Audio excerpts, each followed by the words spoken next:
deciding on the perfect destination to visit on your holidays, the Cayman Islands seems to be the obvious choice. We delve into turquoise waters and white sandy beaches, a hub for tourists from around the world. However, as the second most expensive country to live, we need to find the balance between paradise and the price tag. Living costs in the Cayman Islands are in fact 56.8% higher than those of the US. So what do we do next? In regards to the increased cost of living, rates are definitely going up and it's definitely very expensive. They're skyrocketing. I want to rent, but coming back after 7 years, just as a visitor, surprised me how you can actually afford living here. it's too high. I think that's a general truth that everybody accepts, and the problem is it's escalating, and there doesn't seem to be anything that we've done so far that is turning back the dial. My first apartment that I've moved into was a one bedroom, and I was paying 600 CI all inclusive in West Bay.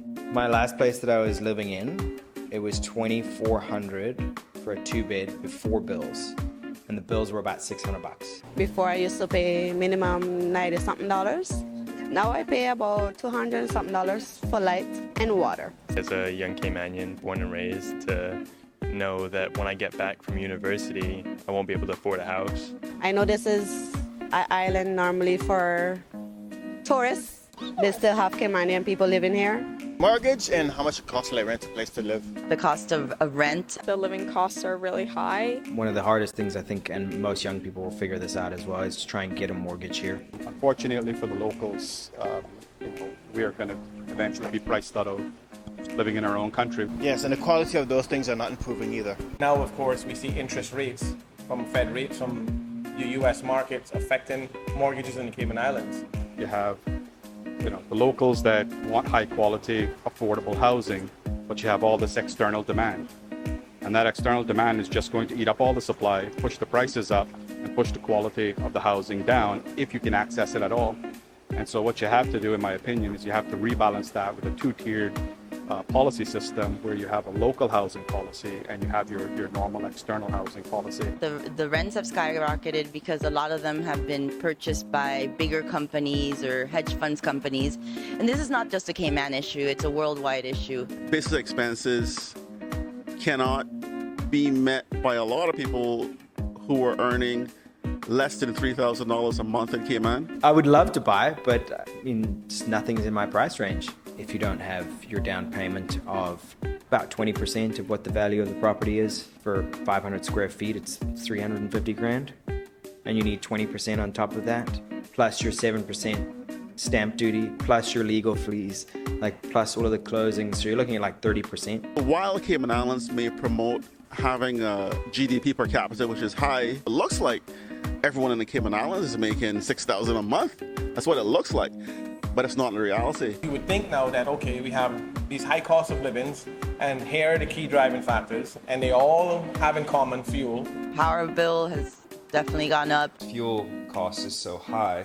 There's no reason why the public shouldn't see that breakdown in gas prices. When we talk about utilities and our electricity bill, and you look on your bill, there is a very clear itemized list of things and what you pay on your electricity bill. Fuel factor being 60%. We need to look at Cayman as a unique place. So we've talked about wind farms that are used in other places. We talk about a lot of things that are done in other places. What we have to figure out is what would work here. I've just been to Boston actually, and they have grants that they give to people that want to put solar on their house to make the electricity bills for people a lot cheaper. Encourage businesses to put more solar on their rooftops, You're serving two purposes. You're serving the business purpose and you're conserving energy. I'm in support of any technology that will reduce our electricity bills. Renewable energy is the future. I have thought that now for the better part of a decade and a half. Making it affordable though, because that's something that really is only affordable to the upper class. Maybe subsidizing that, or even allowing them to put that energy back into the grid. Subsidize some of the lower income homes. You can also do what we call rooftop leasing. Another option is also what we call community solar. When I started my company, we had 4 areas that we wanted to bring sustainability to, and it was energy, housing, agriculture, and transportation. Over the last decade, What I've seen with regards to housing is that we can't build our way out of this problem. Construction and everything is like, slow down. You need to take a breath. It breaks my heart to hear that then the third pillar of Cayman is construction. No, construction should not be a third pillar on an island. We can't continue to develop just blindly without understanding the impact that we have on our environment. Do we have the acreage, for example, to put a whole big wind farm on?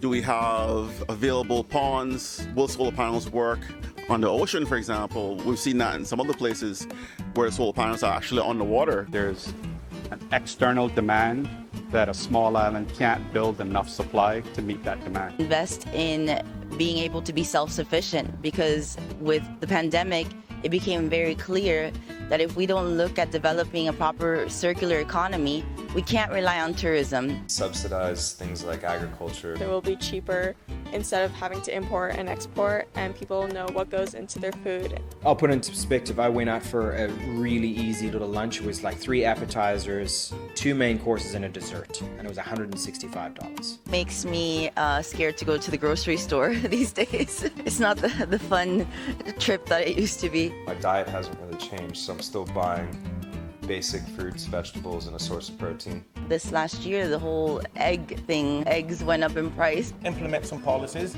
build a relationship with Jamaica and get produce, food, and aggregate along with agriculture in order to reduce the average cost of construction and food at the table. Possibly getting suppliers from different jurisdictions that may be cheaper. Hydroponics, they're growing things everywhere. But if you're not teaching your younger generations, you're not giving them the education that they need. For people that are of higher income and are installing bigger, larger, more expensive systems, right now the tax rate is 0 for importation of renewables.